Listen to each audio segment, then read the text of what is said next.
Hey guys, welcome to electronic technology. আশা করছি আপনারা সবাই ভালো আছেন। আজকে ভিডিওতে বেসিক্যালি আপনাদের সাথে কথা বলবো এলজি কোম্পানির 22MP68VQ মডেলের একটি মনিটর নিয়ে। মনিটরটি আনবক্সিং করার সাথে সাথে সঠিক রিভিউ দেওয়ার চেষ্টা করব আজকে ভিডিওর মাধ্যমে। আপনি যদি 10,000 টাকার ভিতরে একটি মনিটর খুঁজে থাকেন তাহলে কিন্তু আজকে ভিডিওটা সম্পূর্ণ আপনারই জন্য। ভিডিওটা সম্পূর্ণ দেখার পর যদি আপনার ভালো লাগে তাহলে অবশ্যই চ্যানেলটি সাবস্ক্রাইব করে নোটিফিকেশন আইকনটি অন করে দেবেন। তাহলে চলুন আজকে ভিডিওটা শুরু করা যাক। ফার্স্ট টাইম আপনারা যে জিনিসটি দেখতে পাচ্ছেন এটি হচ্ছে এলজির মেন প্যাকিং বক্স। উপরে এলজির ব্র্যান্ডিং লোগো দেওয়া আছে এবং লেখা আছে এলজি। নিচে লেখা আছে আইপিএস সিনেমা স্ক্রিন মনিটর। এর নিচে লেখা আছে 22MP68VQ। এটা হচ্ছে মনিটরের মডেল নাম্বার। তার পাশে লেখা আছে 55 সেন্টিমিটার বা 22 ইঞ্চি এই মনিটরটির সাইজ। তো চলুন এত কিছু বাইরে থেকে না জেনে ভিতরে ঢুকে জেনে নেওয়া যাক মনিটরটির ভিতরে কি কি দেওয়া হয়েছে, মনিটরটি ছাড়া কি কি অ্যাক্সেসরিজ প্যাকেটের ভিতরে দেওয়া হয়েছে। তো চলুন আনবক্সিং করে দেখে নেওয়া যাক। ফার্স্ট টাইম আপনারা যে জিনিসটি দেখতে পাচ্ছেন এটি হচ্ছে মনিটরের স্ট্যান্ড। স্ট্যান্ডটি বানানোর জন্য যে প্লাস্টিক ব্যবহার করা হয়েছে, প্লাস্টিক কোয়ালিটি কিন্তু অনেক বেটার এবং স্ট্যান্ডটির পেছনে অ্যালুমিনিয়াম বা স্টিল দিয়ে খুব সুন্দরভাবে র্যাপিং করে দেওয়া হয়েছে যাতে স্ট্যান্ডটি অনেক দিন পর্যন্ত লাস্টিং করে। এবার যে জিনিসটি আপনারা দেখতে পাচ্ছেন এটি হচ্ছে মনিটরের পাওয়ার অ্যাডাপ্টার। মনিটরের ভেতরে পাওয়ার ইনপুট করার জন্য কিন্তু আপনাকে এই অ্যাডাপ্টারটাই ব্যবহার করতে হবে।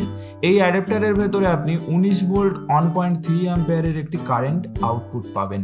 এবার যে জিনিসটি আপনারা দেখতে পাচ্ছেন এটি হচ্ছে মনিটরের HDMI কেবল। এটার মাধ্যমে আপনি কিন্তু আপনার মনিটরটি কম্পিউটারের সাথে কানেক্ট করতে পারবেন বা কেবল অপারেটিং যে এইচডি সেটআপ বক্সগুলো আছে ওইগুলোতে কানেক্ট করতে পারবেন। এক কথা আপনি বলতে পারেন HDMI সাপোর্টেড যে কোনো আউটপুট কিন্তু আপনি এই মনিটরে দেখতে পাবেন।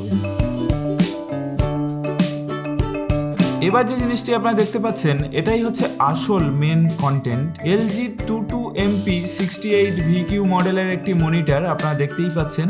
এটার উপরে কিন্তু ম্যাট স্ক্রিন ব্যবহার করা হয়েছে, কোনো রকম লাইট কিন্তু এটার উপরে রিফ্লেকশন হবে না। মনিটরটির ভিতরে যে ডিসপ্লে ব্যবহার করা হয়েছে ফুল এইচডি আইপিএস ডিসপ্লে কিন্তু মনিটরটির ভিতরে ব্যবহার করা হয়েছে এবং এটা রিফ্রেশ রেট হচ্ছে 75 হার্টজ, রেসপন্স টাইম হচ্ছে 5 মিলিসেকেন্ড। এক কথায় আপনি বলতে পারেন কম পয়সায় আপনারা যারা গেম খেলার জন্য পিসি তৈরি করছেন বা ভিডিও এডিটিং এর জন্য পিসি তৈরি করছেন সেই সব কম্পিউটারের জন্য একেবারে বাজেট একটি মনিটর। আপনারা দেখতেই পাচ্ছেন আন্ডার 10,000 টাকার ভেতরে আপনি কিন্তু এই মনিটরটি পেয়ে যাবেন।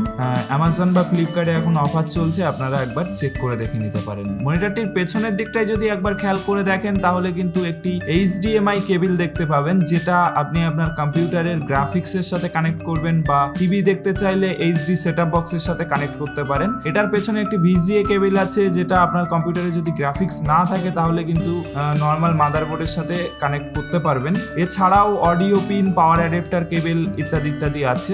এবার চলুন মনিটরটি কানেকশন করে দেখে নেওয়া যাক মনিটরটির ডিসপ্লে কোয়ালিটি কেমন।